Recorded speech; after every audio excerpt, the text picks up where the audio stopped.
Are your thoughts real? Well, if you're thinking about what I'm saying right now, then you know that you can think. But there's millions of people who think that they can't think. Of course, that doesn't make any sense.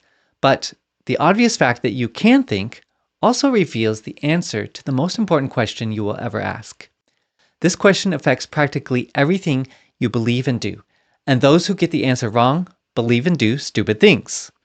Now, here's the question. Is our world physical, spiritual, or both? Now, of course, many scientists say that the world is entirely physical, and there is nothing beyond that. And there are some Eastern religions that teach that spirit and consciousness are the only reality. And the physical world, they say, is just an illusion.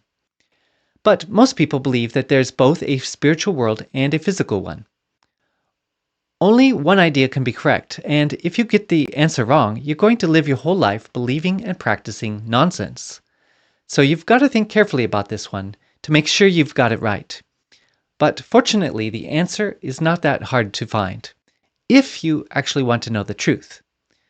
The fact that you've been thinking about what I'm saying and deciding whether you agree or not, and choosing to continue to watch or not, completely eliminates the theory that the world is only physical. Because if the world is only physical, then your brain is just a machine. And machines are governed by the laws of physics. They can only react. They can't choose to do anything by themselves.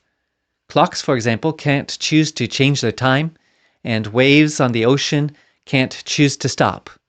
But you can do what you want and think what you want. You can direct your brain and your body independently of physical laws. This is only possible because there is something about you that's not physical, that is able to interact with your physical brain and direct it.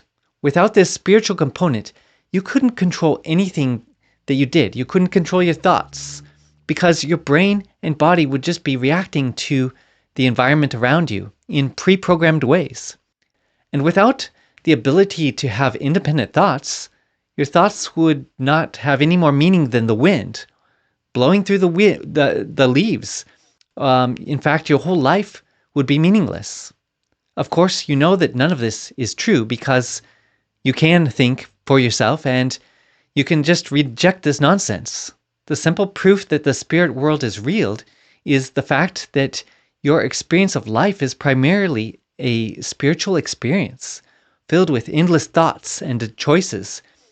To think that you can't think or decide that you can't decide is about the stupidest thing that you could possibly do.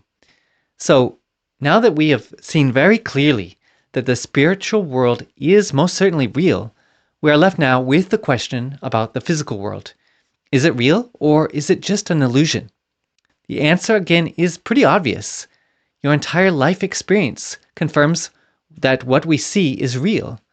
And if everything was just an illusion, there would be no possibility to know anything, since everything we learn and receive from birth until now comes through our physical senses of sight and hearing and taste and touch and smell.